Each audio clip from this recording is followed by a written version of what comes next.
बोलिए करवा माता की जय। मेरी सभी सुहागिन बहनों को, आप सभी को मेरा प्यार भरा नमस्कार और करवा चौथ की हार्दिक बधाई। आपके लिए यह दिन सदैव मंगलमय बना रहे और आप इसी प्रकार से करवा चौथ का व्रत करते रहे। करवा चौथ का व्रत कैसे किया जाता है? करवा चौथ कार्तिक मास के जैसे ही प्रारंभ होता है, कार्तिक सुदी के चौथे ही दिन करवा चौथ आता है।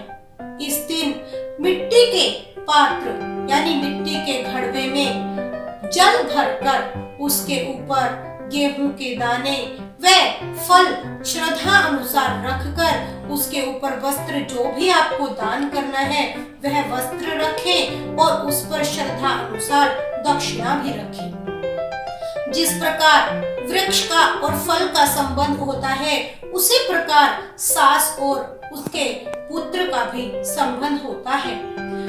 हम पति के लिए यह व्रत रखते हैं और यह जो जितनी भी सामग्री हम इस पर श्रद्धा अनुसार रखते हैं वह सब सास को देनी होती है। अगर सास नहीं है तो इसे आप अपनी किसी और को भी दे सकते हैं। अतः इस व्रत में आप श्रद्धा अनुसार जो भी दान करते हैं वह सभी बहुत बहुत पुण्यदायिनी कहलाता है।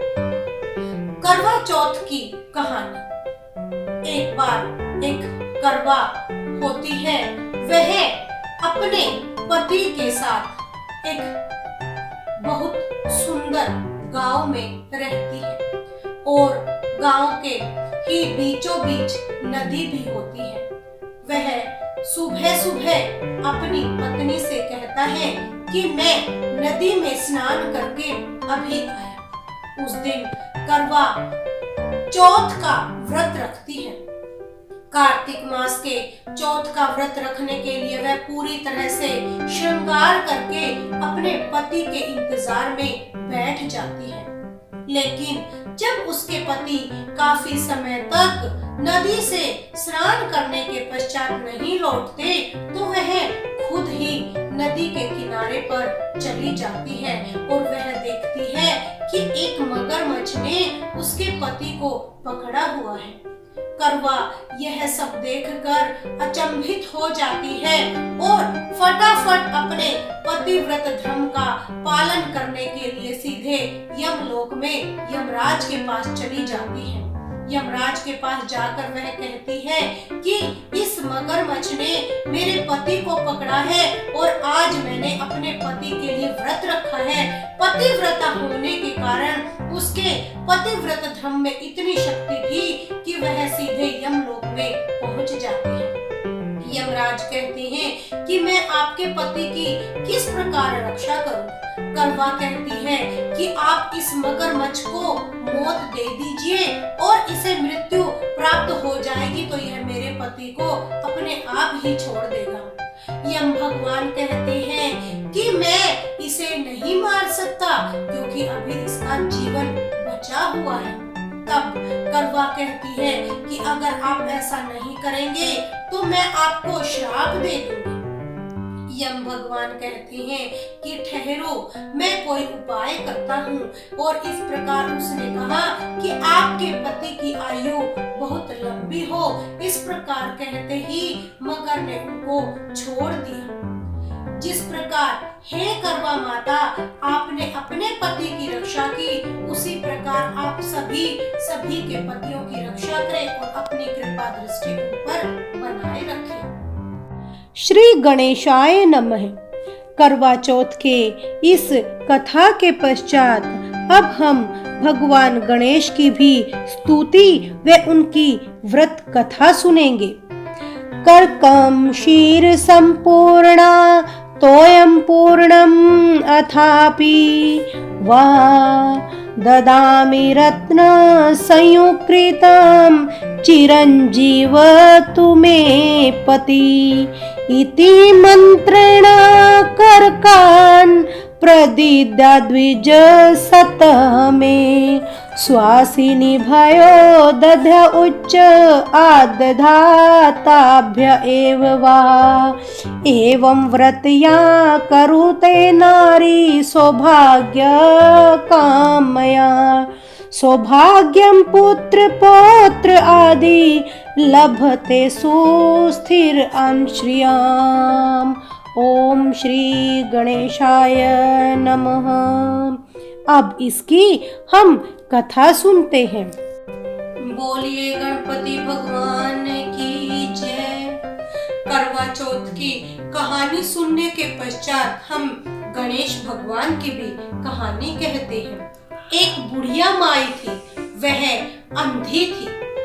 एक दिन वह जैसे ही भगवान गणेश जी का पूजन अर्चन करने के पश्चात भगवान का नाम जपते जपते विश्राम कर रही थी, तब गणेश भगवान जी उनके पास आए और कहते हैं, हे बुढ़िया माई, तू बहुत मेरी भक्ति करती है, मैं तुझसे बहुत प्रसन्न हूँ, तेरा जो मन करे वह मुझसे वर मांग ले।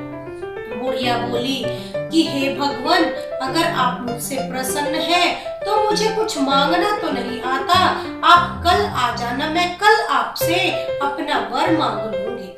गणेश भगवान तथास्तु कहकर और चले जाते हैं, अंतर्धान हो जाते हैं।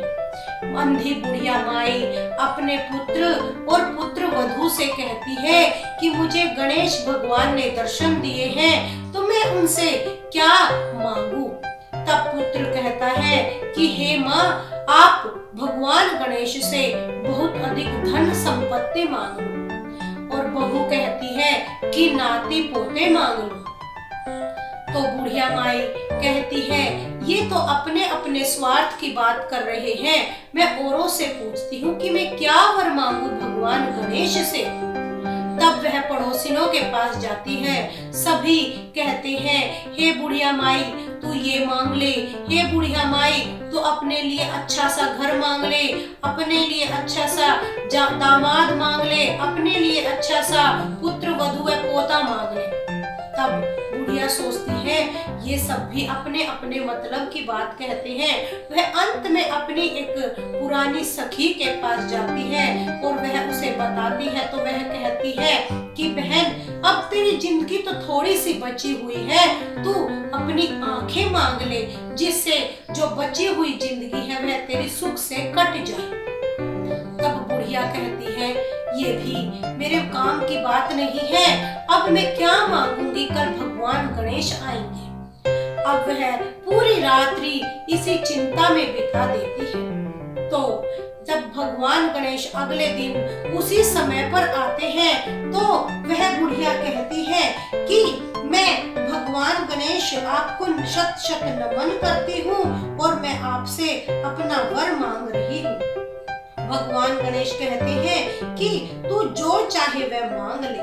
तो वह कहती है, मुझे 9 करोड़ की माया दे, सुंदर काया दे, निरोगी शरीर दे और नाती पोतों का सुख दे, कभी मुझे गरीबी ना सतावे और मैं बस इतना ही चाहती हूँ।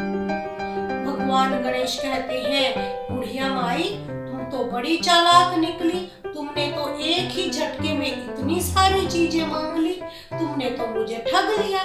बुढ़िया माई कहती है, भगवान देना हो तो इतना दे दीजिए। तो भगवान कहते हैं कि बुढ़िया माई, मैं तेरी भक्ति से इतना प्रसन्न हूँ, तो मैं तुझे सब कुछ देकर ही जाऊंगा। भगवान गणेश ने उसे तथास्तु कहकर सब कुछ दे दिया।